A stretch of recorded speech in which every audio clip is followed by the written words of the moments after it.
Alhamdulillah rabbil alamin wa bihi nasta'in ala umuri dunya waddin wassalatu wassalam ala sayyidil mursalin Muhammadin al-amin wa ala alihi wa sahbihi.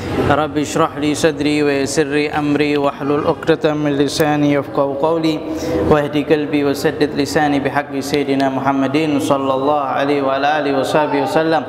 Allahumma salli wa sallim ala sayyidina Muhammadin miftahi bab rahmatillah adada ma fi ilmillah salatan wa salaman daimaini bi dawami mulkillah wa ala alihi wa sahbihi. Amma ba'd.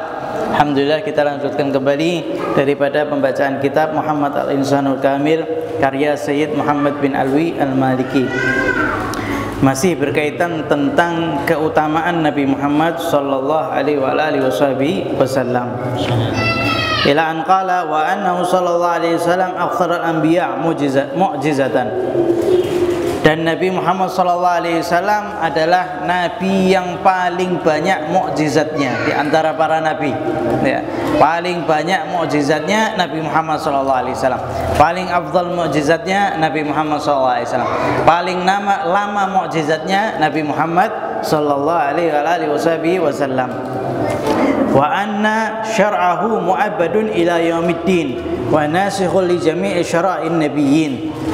Dan syariat beliau ini selamanya, sepanjang abad, ila yaumiddin, sampai hari kiamat, wa nasikhul li jami'i syara'in nabiyyin, dan sebagai penghapus seluruh syariat-syariat nabi terdahulu, sehingga hukum semuanya terupdate dengan didatangkannya Nabi Muhammad SAW.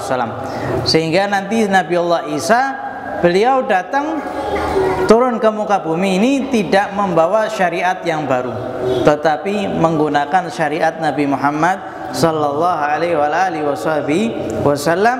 Dari situ kita tahu bahwasanya seluruh masalah yang ada di muka bumi ini solusinya ada di dalam syariat Nabi Muhammad SAW.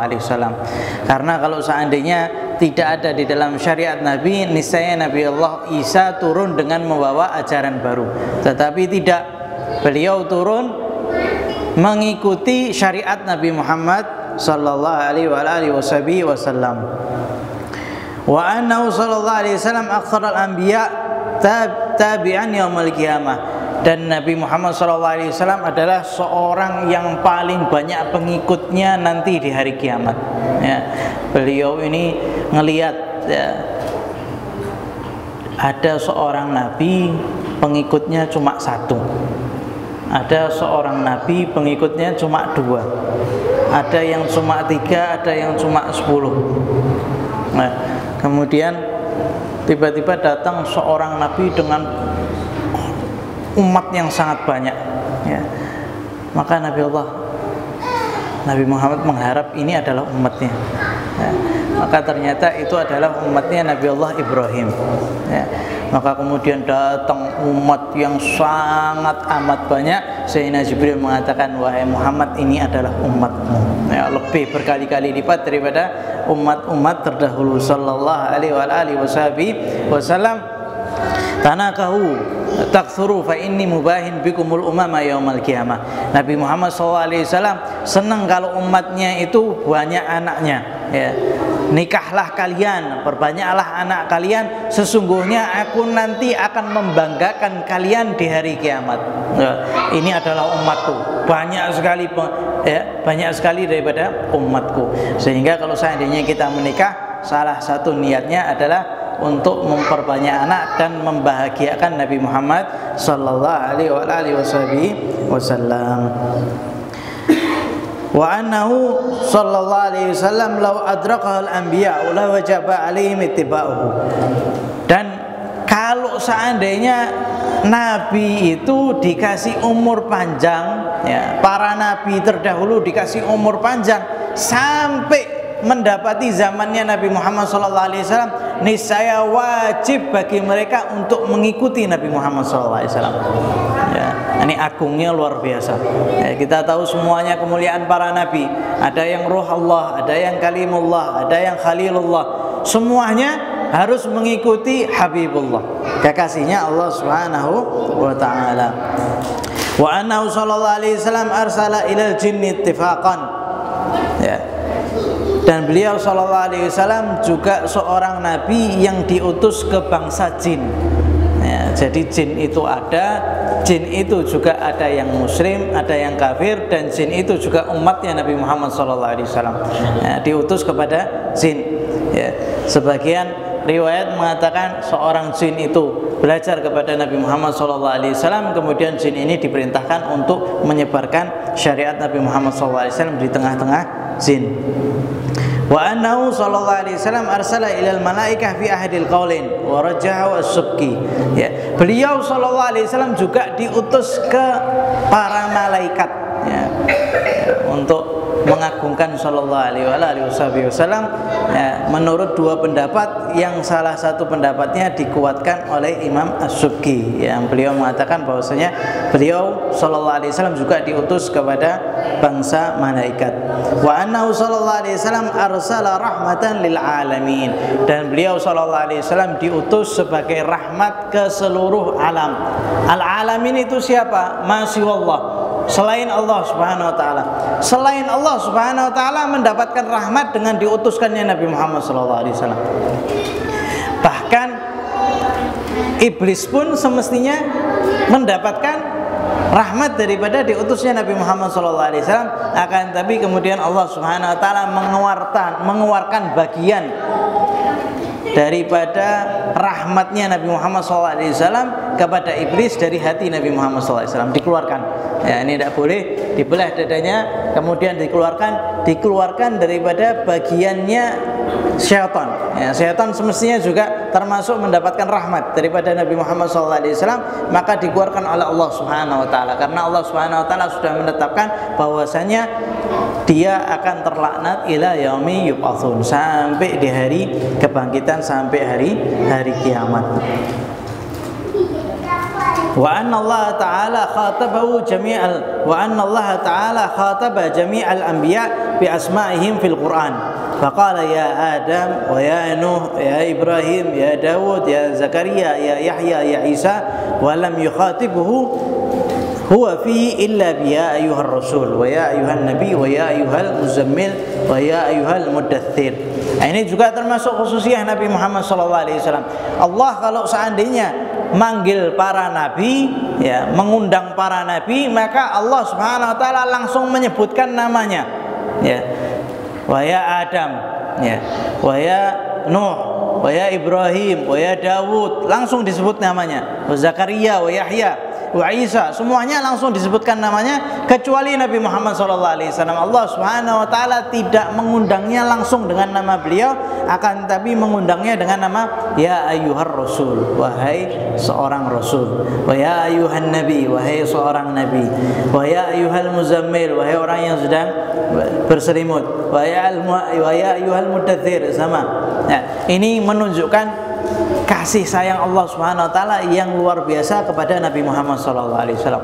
Makanya kita ini jangan sembarangan kemudian manggil Muhammad, ya.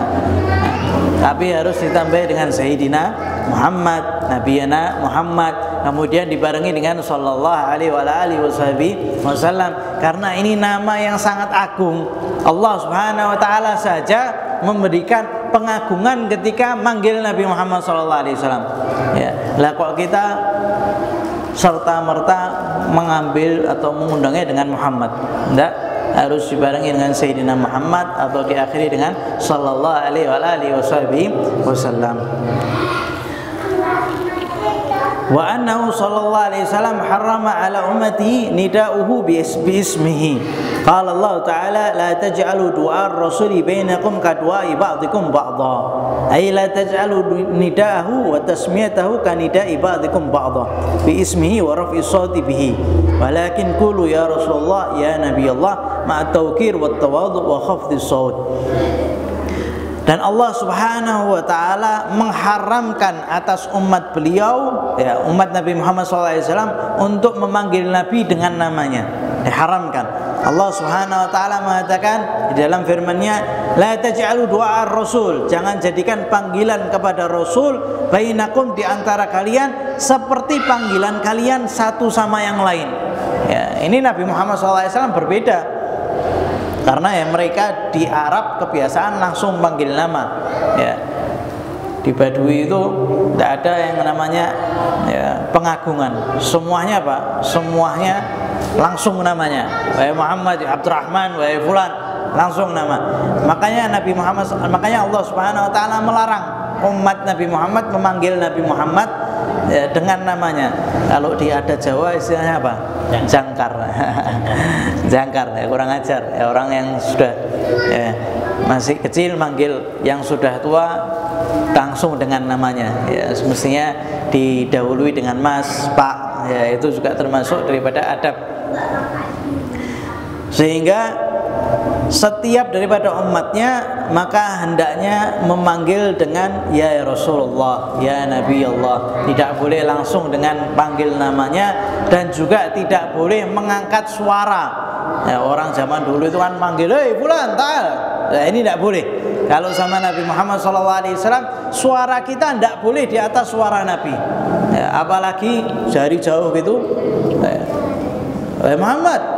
Wah, ini sudah dosanya luar biasa. Dan itu bisa menjadi adab kita sama guru kita. Adab kita sama guru kita, jangan dari jauh kita panggil, jangan kita salam dari jauh, kemudian jangan memanggil namanya langsung kecuali ditambahi dengan bentuk penghormatan. Itu semuanya diajarkan daripada Allah Subhanahu wa taala kepada Nabi Muhammad. Sahabatnya diajarkan sahabat itu diajarkan untuk bagaimana bersikap dengan Nabi Muhammad sallallahu alaihi wasallam, yang itu intinya bahwasanya adab itu penting. Pengagungan itu penting.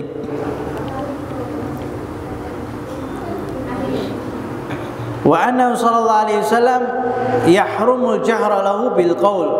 Qala Allah Ta'ala ya ayyuhalladzina amanu la tarfa'u aswatakum fawqa sawti an-nabi wa la tajharu lahu bil qawli ka jahri ba'dikum ba'dha an tahbita a'malukum wa antum la tash'urun. Kemudian umatnya diharamkan oleh Allah Subhanahu wa taala untuk mengangkat suara, menjerit itu dilarang. Bahkan para salafun saleh kalau melihat daripada santrinya itu menjerit, itu langsung dimarahi luar biasa. Sampai disuruh ngulangi pelajaran kitab dari dasar. Sehingga menjerit itu bukan termasuk daripada adab. Allah Subhanahu wa taala berfirman, "Ya ayyuhalladzina amanu," wahai orang-orang yang beriman, "la tarfa'u aswatakum fawqa sautin nabi." Jangan angkat suara kalian di atas suaranya Nabi. "Wa la tajharu lahu bil qaul ka jahri ba'dikum ba'dha." Dan juga jangan menyebut mengangkat suara seperti panggilan satu sama yang lain di antara kalian. Kenapa? Antahbitu a'malukum. Jangan sampai amal kalian ini semuanya hancur. Disebabkan karena apa? Tidak beradab kepada Nabi Muhammad SAW.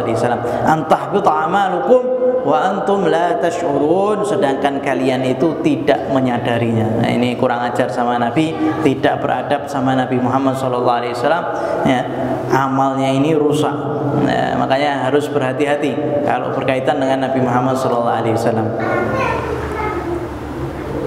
Wa annahu sallallahu alaihi wasallam yahrumu nida'uhu min wara'il hujurat, dan diharamkan bagi umatnya untuk memanggil beliau dari balik tirai. Ngetok rumahnya, "Wahai Muhammad, Assalamualaikum, wahai Muhammad." Ini juga termasuk tidak adab. Ini haram, tidak boleh. Allah Subhanahu wa taala mengatakan, "Innal ladzina yunadunaka min wara'il hujurat aktsaruhum la ya'qilun." Allah Subhanahu wa taala menisbahkan orang-orang yang seperti itu dengan orang-orang yang tidak berakal. Sesungguhnya orang-orang yang memanggilmu wahai Muhammad min wara'il hujurat, dari balik tirai, artinya dari balik pintu. Rasulullah SAW masih di dalam kamarnya, kemudian mereka itu memanggil, aktsaruhum la ya'qilun, kebanyakan di antara mereka tidak berakal. Walau annahum sabaru hatta takhruja ilaihim lakana khairul lahum. Kalau seandainya mereka itu sabar sampai engkau keluar kepada mereka, maka itu lebih baik untuk mereka. Ini juga termasuk adab. Kalau seandainya kita sowan kepada guru, kepada ulama, kepada orang-orang yang dituakan, maka jangan sampai kita malah memburu-buru. Assalamualaikum, Assalamualaikum, Habib, Assalamualaikum. Nah, tunggu, dibiarkan itu terlebih dahulu. Terkadang karena dengan kesibukannya beliau tidak bisa langsung keluar. Nah, hendaknya kita itu terlebih dahulu ya, untuk konfirmasi terlebih dahulu, untuk tanya terlebih dahulu. Kalau seandainya tanpa konfirmasi, ya tunggu sampai guru kita selesai, sampai ulama itu selesai daripada hajatnya dengan keluarganya, sampai keluar, maka kita itu lebih baik seperti itu. Dan itu termasuk adalah adab ya yang dianjurkan oleh Allah Subhanahu wa taala. Wa annahu sallallahu alaihi wasallam habibullah taala wa jami'a wa jama'a lahu bainal mahabbah wal khillah wa annahu ta'ala aqsama ala risalati wa bihayatihi wa baladihi wa asri wa annahu sallallahu alaihi wasallam kallama bi jami'il asnafil wahyu ya. Dan Nabi Muhammad sallallahu alaihi wasallam itu digabungkan antara Habibullah sama Khalilullah. Sayyidina Khalilullah siapa? Nabi Allah Ibrahim. Kalau Nabi Muhammad Habibullah wa Khalilullah ya, itu ada perpindahan sedikit antara Khalil sama Habib. Tetapi Habib ini yang lebih tinggi daripada Khalil. Kalau bahasa Indonesia ya sama yang dicintai oleh Allah Subhanahu. Tetapi kalau di dalam bahasa Arab ada perbedaan sedikit yang kita pahami, Habib itu lebih tinggi daripada Khalil ya. Nabi Muhammad SAW wa Khalilullah wa Habibullah. Beliau ini Khalilullah, beliau juga Habibullah sallallahu alaihi wasallam. Dan Allah Subhanahu wa taala sumpah atas risalah Nabi Muhammad SAW. Kalau seandainya kita ini sumpah dengan sesuatu yang agung, tetapi kalau seandainya Allah Subhanahu wa taala sumpah, maka sesuatu itu menjadi agung karena menjadi sumpahnya Allah Subhanahu wa taala. Allah Subhanahu wa taala sumpah dengan risalah Nabi Muhammad SAW. Allah Subhanahu wa taala bersumpah dengan kota kelahiran Nabi Muhammad SAW. Allah Subhanahu wa taala sumpah dengan waktu atau zaman Nabi Muhammad SAW, dengan umur Nabi Muhammad SAW. Itu menunjukkan keagungan yang luar biasa. Wa annahu sallallahu alaihi wasallam kallama bi jami'il asnafil wahyi. Dan Nabi Muhammad SAW ini beliau mendapatkan wahyu dengan berbagai macam wahyu. Wahyu itu ada bisa lewat mimpi, ada yang lewat Sayyidina Jibril. Dan Allah Subhanahu wa taala Nabi Muhammad SAW ya lewat mimpi, ya lewat Nabi Allah Jibril, ya lewat langsung menuju kepada Allah Subhanahu wa taala, seperti peristiwa Isra wal Mi'raj yang kita peringati hari ini ya, langsung berjumpa dengan Allah Subhanahu wa taala. Kalau seandainya kita baca daripada peristiwa Isra wal Mi'raj ini, keagungan Nabi Muhammad SAW luar biasa. Hendaknya kita ini memahami bahwasanya kita ini memiliki nabi yang sangat agung. Kalau seandainya nabi kita nabi agung, berarti kita ini termasuk umat yang agung ya. Bagaimana cara supaya lebih agung lagi? Dengan mempelajari sirah Nabi Muhammad SAW, dengan mengikuti sunnah Nabi Muhammad SAW, maka kita ini menjadi orang yang sangat agung. Karena sudah umatnya Nabi, mengikuti Nabi, mengerti ajaran Nabi, menyebarkan ajaran Nabi ya. Makanya mulia di atas kemuliaan, karena kita ini ngekornya bareng Nabi Muhammad sallallahu alaihi wasallam. Semoga Allah Subhanahu wa taala menjadikan kita termasuk umatnya Nabi Muhammad sallallahu alaihi wasallam yang mengikuti Nabi, mempelajari sirah Nabi Muhammad sallallahu alaihi wasallam, mengikuti sunnah Nabi Muhammad sallallahu alaihi wasallam. Semoga Allah Subhanahu wa taala memberikan kita taufik supaya kita ini mudah untuk melaksanakan sunnah Nabi Muhammad sallallahu alaihi wasallam, mengutamakan sunnah Nabi Muhammad sallallahu alaihi wasallam, mengutamakan ajaran Nabi Muhammad sallallahu alaihi wasallam. Dan semoga Allah Subhanahu wa taala mengakhiri usia kita dalam keadaan husnul khatimah, mudah mengucapkan kalimat la ilaha illallah inda sakaratil maut. Ya Allah biha ya Allah biha ya Allah bisul khatimah, ya Allah biha ya Allah biha ya Allah bisul khatimah, ya Allah biha ya Allah biha ya Allah bisul khatimah. Sallallahu alaihi wasallam Muhammadin nabiyil ummi wa ala alihi wasallam. Walhamdulillahirabbil alamin.